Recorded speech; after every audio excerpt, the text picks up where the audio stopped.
Ver el reino de Dios en toda su potencia es hablar del primer santo de la historia que no fue un apóstol, sino que fue San Dimas, que murió al lado del Señor.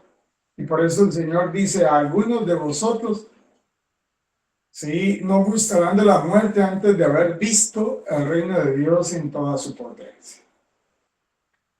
Cuando Dimas murió con Jesús en la cruz, le dijo, acuérdate de mí cuando llegues a tu reino. Y él le dice, hoy mismo estarás conmigo en el paraíso. Hoy mismo, no mañana. O sea que prácticamente Jesús lo canonizó en vida. Y se puede decir que es el único santo canonizado en vida. Sí, se fue para el cielo y ese es el objetivo de cada uno de nosotros, hacer lo que hizo Dimas. Fue pecador, se revolcó en el fango de este mundo, era un ladrón, hizo cosas malas y al final le arrebató a Dios el reino en el último momento. Y vuelvo a insistir, ¿qué es lo que hacemos nosotros? Construir el reino de Dios. Y lo construimos aquí en la tierra. De modo que el que no construya el reino de Dios aquí en la tierra no es digno de entrar en el paraíso. Y lo escuchamos en el Salmo. Sin Dios las naciones no existen ni subsisten. No existen ni subsisten. Y hay naciones elegidas, guiadas y creadas por Dios y otras que no son elegidas, no son guiadas y no son creadas por Dios. De manera que los chinos o los árabes, es clarísimo que los árabes no son guiados por Dios. No son guiados por Dios. Porque en muchos árabes o en la filosofía árabe hay una podríamos decir, una filosofía perniciosa. Hay que mirar cuándo fue creado. Hablemos de la religión árabe, no hablemos de los árabes, porque una cosa son los árabes y otra cosa es la religión árabe. Aquí me voy a centrar en la religión de Mahoma, o sea, la religión árabe, voy a llamarla así, porque es de los árabes. Y la religión de los árabes nació en el 666. Mahoma no era un hombre santo, era un oportunista. Eso les duele a ellos, pero hay que decirles la verdad. Se enriqueció porque se casó con una viuda rica. Y esa viuda rica le dio poder y entonces ahí, pues, aparecieron los pueblos que lo siguieron, los pueblos del desierto. Y bueno, ya sabemos que se formó una gran religión en el mundo, que son los árabes y que son los musulmanes, que siempre han perseguido el cristianismo, siempre. Detestan el cristianismo como filosofía. Y dentro de la cultura árabe dice que matar a un cristiano es dar gloria a Alá. Sí, eso está ahí. Es su política, es el exterminio del cristianismo. Por eso el cristianismo ha tenido que enfrentarse a los árabes desde siempre para poder sobrevivir. O esto se vuelve un mundo árabe, un mundo sin Dios y un mundo del reino de las tinieblas o un mundo de Dios. Entonces, por eso es que han prevalecido en las batallas. ¿Y cómo se ha tenido que combatir los árabes? Pues la historia con las armas, o sea, que hay que matar. Pues, si no hubieran matado, ninguno de los que está ahí hubiera sido católico, ni yo. ¿Sí? Ni vuestra merced ni yo hubiera sido católico. Entonces, no crean que las lenguas del mundo Dios las quiere, eso está en la Sagrada Escritura. Dios no quiere las lenguas del mundo, ni las religiones del mundo las quiere, las permite, pero no las desea. ¿Sí? Ni lenguas ni religiones. Entonces vayan pensando que hay naciones que son creadas, dirigidas y guiadas por Dios. Y otras que no.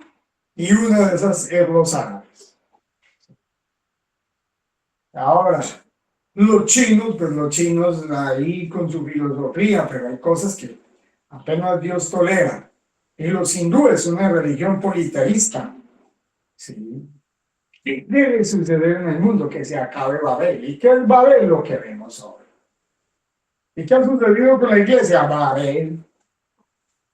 Por eso en la iglesia siempre se busca la unidad, aunque haya diversidad, la unidad en la diversidad. La iglesia tiene un idioma que es un idioma sagrado y se llama latín. ¿Sí?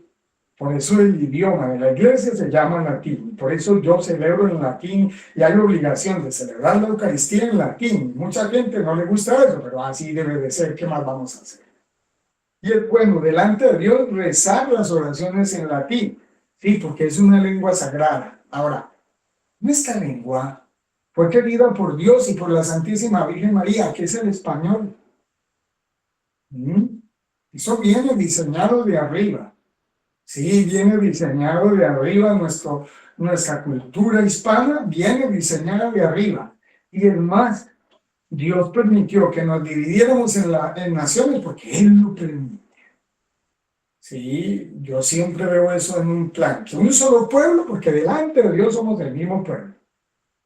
Sí, que se divida en naciones, porque es que este es el mundo, sí, en el cual Dios está constituyendo su reino en el futuro. O sea que vayan sabiendo, sí, las profecías solamente apuntan acá, no hay una cultura más fuerte que la nuestra porque somos una civilización. Por allá Bosnia, Herzegovina, por allá unos hablando croatas, ¿eso es una civilización? No, eso no es una civilización. Allá los catalanes que quieren separarse de España, ¿son una civilización? Eso no es una civilización. No es una civilización. Los hispanos sí somos una civilización. Unidos por una lengua, unidos por una religión, unidos por una misma cultura, unidos por unas mismas costumbres, unidos por mismos bailes, unidos por misma idiosincrasia, unidos por mismas comidas. Cuando dicen, uy, es que de aquí es la empanada o la arepa es de aquí, la empanada es árabe. Sí, sí. Nada, prácticamente nada de lo que tenemos nosotros, ni el tamal, ni la empanada. Eso ya estaba en otra parte antes, y aquí no lo trajeron. Sí, y aquí vino. ¿Ves? Esa es la civilización querida por Dios. ¿Qué va a haber? Todos corriendo con diferente lengua y todos corriendo con diferente religión. Y eso es lo que quiere hacer el diablo, que todos corran con diferente lengua para que nadie se entienda. Sí, todos corran con diferente religión para que nadie se entienda. ¿Y qué va a hacer Dios? Sí, volver el mundo como era el principio. ¿Y cómo era el principio? Hablaban una sola lengua. Sí. ¿Y por qué dice la Sagrada Escritura que Dios puso a todos a hablar distintas lenguas? Pues sencillo, ¿sí? Porque estaban haciendo un proyecto que iba en contra de Dios y un proyecto que estaba sin Dios, ¿sí? De manera que si toda la humanidad estaba unida, pues alcanzaría, es decir, alcanzarían cosas y abandonarían más el camino del cielo. Por eso también Dios permitió que se separara el imperio español y se volviera 22 naciones distintas, ¿sí? ¿Para qué? Que no perdiéramos de vista el cielo, porque entonces nadie hubiera resistido al imperio español, o sea, España era todo en el mundo. Sí. Pero primero tiene que venir la purificación. ¿Sí? No es normal que 22 naciones hablen español, que 22 naciones sean católicas, ¿sí? Que 22 naciones tengan todas las mismas culturas y los mismos bailes hayan nacido en unas partes o en otras. Que hayan bailes de Filipinas en una parte o hayan bailes de Andalucía en otra parte o hayan bailes y cosas mezcladas las unas con las otras, es la misma cultura. Si vamos a hablar de los árabes es otra cosa, si vamos a hablar de los chinos es otra cosa. Eso es Babel. Babel es la división. Eso es Babel, la división. Y en la división no se llega al cielo. y odiándose los unos contra los otros. Esa fue la herencia de los guerrilleros como Bolívar y San Martín, ¿sí? Igual que los guerrilleros que gobiernan, no, es que no hemos cambiado de dominio nunca, ¿no? Los mismos guerrilleros de antes son los de hoy. ¿Sí? Entonces, ellos son masones, no quieren a Dios, no buscan a Dios. Anteriormente era un mundo para Dios, un mundo que buscaba a Dios, un mundo elevado a Dios. Y entonces, como si les gustaron mejor las ideas que salieron del diablo de Francia, sí, las ideas que salieron del diablo de Inglaterra, y no les gustó mejor obedecer a Dios, entonces, pues sí, ahí está. Es decir, tome su merecido, como está en la Sagrada Escritura, ¿sí? Dividiría el pueblo de Israel en dos pueblos distintos, y aquí nos dividieron en 22 pueblos distintos. Las naciones marchan por Dios, pero Dios no quiere dos pueblos de Israel, y Dios no quiere 22 naciones del mundo hispánico tampoco. No quiere 22 naciones, quiere un solo mundo. Y ese mundo es que todo el mundo aquí en la tierra hable una sola lengua. Preguntarán, ¿qué lengua se hablaba en la tierra? Yo ya sé cuál, pero bueno, no me van a creer. Entonces, listo, no, dejémoslo para el futuro. Dejémoslo para el futuro, pero las lenguas no son lo que piensan los hombres. En el mundo se hablará inglés, en el mundo se hablará chino, mandarín falso. No va a ser eso, así no va a ser.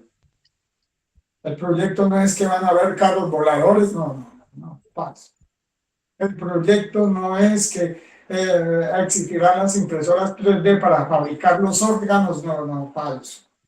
Y el proyecto no es que vamos a tener la capacidad de hacer naves espaciales para viajar a otros planetas. No. Ese no es el proyecto de Dios. El proyecto de Dios es que lleguemos al cielo. Ese es el proyecto de Dios. Y que hagamos una civilización de amor aquí en la tierra. ¿Sí? Por eso, sí, tenemos que ser castigados en esta generación, porque no crean nunca que nuestros políticos se van a corregir. Nunca se van a corregir. Nada. Y el pueblo dominado. Si el único que nos salva es Dios, no crean en políticos de ninguna clase. O sea, politiqueros. Yo ya les dije que una cosa es político y otra es politiquero. No crean en politiqueros de ninguna clase. No pongan la salvación en los politiqueros. ¿Sí? El único político que puede subsistir es el que haga y obedezca lo que Dios le dice. ¿Verdad? Y Dios suscitará a esos políticos que tengan el poder de tomarse las naciones y de hacer lo que Dios pide. Eso es. Yo simplemente miro la historia de Israel y veo lo que va a suceder. Las naciones que no son de Dios y son paganas van a ser aniquiladas, van a ser corridas, porque Dios es el que maneja las naciones. Lo leímos en el Salmo. Las naciones no hacen lo que las naciones les da la gana. Aquí arriba hay un rey que se llama Jesús. Y yo vivo para ese rey. Y cada uno tiene que vivir para ese rey. De modo que no podemos existir sin ese rey. Así que yo veo a la gente pensando en Petro y desesperándose, y uno por allá. Es decir, el rey del cielo ha partido el arco de los de aquí de la tierra. Mi esperanza no está en hombres. Maldito el hombre que confía en el hombre. Mi esperanza está en el Señor. Él es el que corrige los destinos de las naciones. Él es el que guía. ¿Sí? Y ha pasado muy poco tiempo. Acuérdense que el imperio inglés no lleva 100 años. Estados Unidos como imperio no lleva 100 años. Sí, y el imperio 200 años, el inglés 200 años, el imperio español duró 300 años. Sí, y el imperio romano, querido por Dios y después cristianizado por Dios, sí, pues duró mucho más, duró 700 años el uno y el uno casi 1500 años. Sí. Entonces, No perdamos la esperanza ni estemos realmente enredándonos en lo que no estamos enredando, ni escuchando cosas de Petro, ni de esas cosas de esos personajes maliciosos y dañinos. Y ni de otros presidentes por ahí que están iguales de maliciosos y dañinos, igual los de México y todo, maliciosos y dañinos. Ni cosas de Trump, ni de Putin, ni de nada de esas cosas. Esto es una curiosidad malsana. También por la mañana se levantan 5 minutos, se arrodillan, juntan las manos, prenden un velo, se postran delante de un crucifijo y entregan las naciones a Dios. Sencillo. Eso sí soluciona los problemas. Si va a crear un líder que haga una guerra contra las naciones, él mismo lo crea. Pero cuando hayamos orado suficiente por ese líder, ¿sí? Cuando hayamos orado suficiente, esto no se soluciona con votos, eso no, ellos mismos se parten la marrana entre ellos, nunca se van a corregir. ¿Sí? Es decir, esto solamente se soluciona con Dios y hay que orar. Y orar es rezar el rosario, y orar es arrodillarse, de estar perdiendo el tiempo en el celular, con esas cosas. El celular es para santificarnos, no para perder el tiempo y quitar el tiempo sagrado a la oración. Gloria al Padre, al Figlio y al Espíritu Santo, sicut era in principio, et nunc et semper et in saecula saeculorum.